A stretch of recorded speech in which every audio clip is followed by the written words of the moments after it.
Consider ourselves as the authors of new justice. We have to see ourselves as the authors of a new justice. And wherever we find injustice and tyranny, we must stamp it.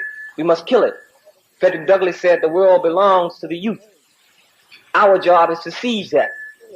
When we think about famous figures of the civil rights movement, who do we imagine? We got our Stokely Carmichaels. Yes. We got our Rap Brown. We had our Malcolm X. H. Rap Brown should come easily to mind. The only politics in this country that's relevant to black people today is the politics of revolution. Brown was an organizer. See, unlike America would have us believe, the greatest problem confronting this country today is not pollution and bad breath. It's black people. It's black people. An electrifying speaker. How many white folks you killed today? I say violence is necessary. Violence is a part of America's culture. It is as American as cherry pie. Those laws that keep them up keep us down. A revolutionary is not only the person who shoots a gun. A revolutionary functions in the struggle on whatever level he happens to be. He knows strategy. This man is brilliant. See, it's no longer adequate for us to say that we're going to have revolution by any means necessary. You have to begin to define the means that are necessary. When he was released in the late 70s, he had a different outlook on life. Today, And he remains today one of the most startling influential Islamic Muslims in conversions American history. H. Rap Brown is now Jamil Al-Amin. I felt like we all have a duty to him. Because no matter who you are in our community, you're indebted to this man in some way because he sacrificed everything. Everything. What did Imam Jamil do for us? There is Jamil Al-Amin, Muslim cleric turned convicted cop killer. And how did he end up being locked up in prison for the past 2 decades? Even if you're not a criminal, if you are a threat to the status quo, we will criminalize you and dehumanize you. You don't even have to be a criminal. You just have to be a zealous advocate. Imam Jamil Al-Amin was born Hubert Gerald Brown in 1943 in Baton Rouge, Louisiana. Youngest of 3, Brown first got involved in activism after being inspired by his brother Ed, who led protests at his university. Brown was elected chairman of SNCC, Student Nonviolent Coordinating Committee, replacing Stokely Carmichael in 1967. Replacing the nonviolent with national, Brown led the organization in a time of heightened racial tension, with a more militant approach emphasizing black pride and collective action. She taught you white nationalism and you lapped it up. You taught it to your children. You had your children thinking that everything black was bad. Black cows don't give good milk. Black hens don't lay eggs. Black for funerals, white for weddings. That's white nationalism. Santa Claus. A white honky who slides down a black chimney and comes out white. In terms of the revolution, I believe that the revolution will be a revolution of dispossessed people in this country. That's the Mexican American, the Puerto Rican American, the American Indian, and black people. Students should be organizing welfare mothers. Students should be organizing young schools. You should be educating kids who are being trained every day. We asked Maha Elkolali, Imam Jamil's attorney, to provide an in-depth discussion on his life, conviction, and what makes him influential. But this is a man who is capable of organizing and capable of empowering. And he's capable of doing it with finesse, and he's capable of doing it with strategy. We did not make the laws in this country. We are neither morally nor legally confined to those laws. See, it's no in-between. You're either free or you're a slave. There's no such thing as second-class citizenship.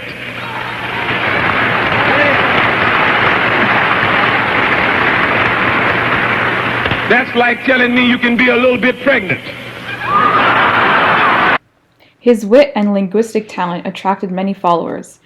In the 1970s, as he served a prison sentence for armed robbery, H. Rap Brown became a Muslim and changed his name to Jamil Al-Amin. He retained this charisma even after conversion, as his path led him to re-evaluate his approach to effecting real change. I seek refuge in Allah from misleading and from being misled, from betraying and being betrayed into ignorance by others. I ask Allah to guide my heart and to guide my tongue. I begin in the name of Allah, the Beneficent, the Merciful. As you age and as you experience things and as you learn things and as you are touched by, the prophetic teachings of Muhammad sallallahu alaihi wasallam, your view must change, you know? If we see the enemy in terms of color, then we will be misled as to how to be effective. And I think that Islam just refined him, but that he needed to go through the civil rights movement, that he needed to learn the structure of the Black Panther Party, because that's what taught him how to systemically organize. I think that Islam, combined with his civil rights work, created the man that he ultimately became. He zealously was outspoken against the Bosnian genocide. He advocated for the liberation of the Palestinian people. Not only is eloquent in his speech. Because again, the whole sense of ignorance does not exist individually. Ignorance is an organized force, and it has to be combated in that manner with a force of enlightenment. Not only has extensive knowledge and understanding of this deen and of the seerah and of the prophetic way. The Prophet, peace and blessing upon him, Allah commanded upon him salat 5 times a day, prayer. Allah said, for it is prayer that restrains, that keeps you from evil behavior. It is prayer that begins to check your motivation toward dunya. But this is to me, a giant in our midst. This is a man who laid the foundation for the Muslim community, for all of the Muslim national organizations, whether they want to admit it or not. MashaAllah, like he is a brilliant, brilliant man who understands how systems intertwine, and he can see the full picture and figure out how to empower a community. Like he knows how to do this. So the first revelation that came to him, it didn't deal with in terms of rumbling and thumping against the Quraysh. It dealt with it says to recite in the name of thy Lord who has created man from a clot of congealed blood. After being released from prison in 1976, Imam Jamil moved to the West End neighborhood in Atlanta, Georgia. We've been in the same place. The key to establishment of any community is the establishment of prayer. He built a rapport with the surrounding neighbors and helped create a secure environment. Is keeping the West End safe to the point that you had, there was one elderly lady, she's passed on now, but she commented that she wouldn't come out unless she saw Muslims standing up there on the corner by the Imam store. And so you had women who may have been victims of domestic violence. They run down the street to the Imam store, or they'll see a brother, they run to the mosque or run to the brother for protection. He was a threat. Even while away from national spotlight, the government kept their eyes on him, generating 44,000 documents on him from 1992 to 1997. On March 16, 2000, they succeeded in his arrest. A man who pulled up in a Mercedes near Al-Amin's house opened fire, killing Deputy Ricky Kinchin. Authorities found Al-Amin in Whitehall, Alabama after a 4-day manhunt and hauled him in to face a charge of murder. The jury find the defendant guilty. The more you dive into this case, the more revealing it is as to just how much the rules don't apply to him. In federal court briefs, they say jurors overlooked eyewitness testimony that Al-Amin was not responsible for the shooting. Statements by both deputies that they had shot their assailant, though Al-Amin had not been shot. A man named Otis Jackson confessed to the crime. There is corroborating evidence to support this confession. It's not just an empty confession. Yes, Otis will scream and jump and, wave his hands in the air like, listen to me. You had committed a murder and were involved in the shooting of a cop in March of 2000 in Atlanta, Georgia. Yes. You did? Yes. All right. You weren't arrested for it, were you? No, sir, I was not. In fact, another person was tried and convicted. Jamil Al-Amin, yes, sir. The Otis Jackson meets the physical description. So both officers, one of the officers was unfortunately, he died in the incident. The other one was injured, but they both gave the description of the assailant as being 5'9" with cold gray eyes. Imam Jamil, like I said to you, it's towering 6'5". You can't miss him. Towering 6'5", slender build, brown eyes. In spite of his hardships in prison, including medical neglect, being transferred to a supermax prison in horrid conditions, being put in solitary confinement multiple times, and not being able to speak to reporters, Imam Jamil's spirit and faith in Allah remains remarkably high. And every time I talk to him, without fail, he gets on the phone, he says, "Assalamu alaikum," and then he says, "Do you need anything?" But if it's not his second line, it's his third line. And his first line is, "How are you in the family?" And then he says, "Do you need anything?" Right? And you know, as a community, we have really acted from a place of fear rather than courage. And the people abandoned him. But we need more people to care. And we need more people not to think, "Oh, what am I going to do?" Do what you can. He's just always concerned. Like, always. And always thankful. And there is no doubt in my mind this is a servant of God.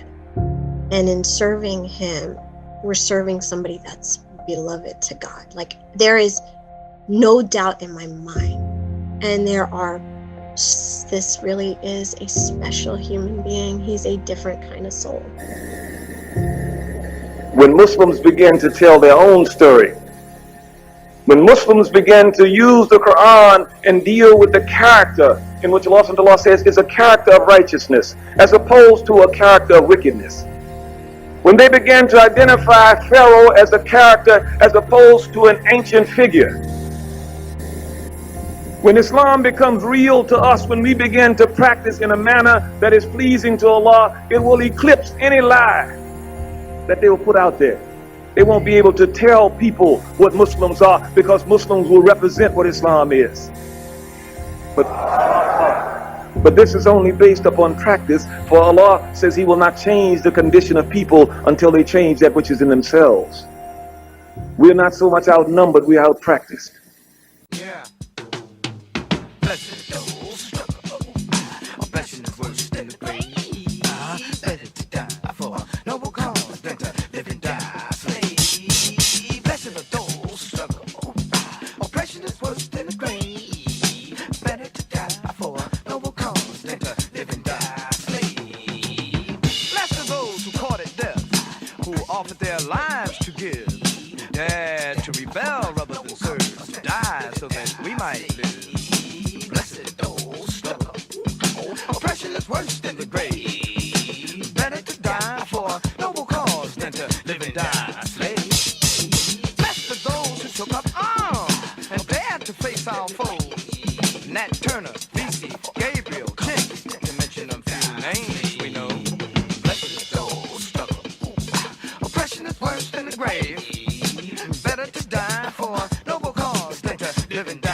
One sin, they stood up like men and got ice for just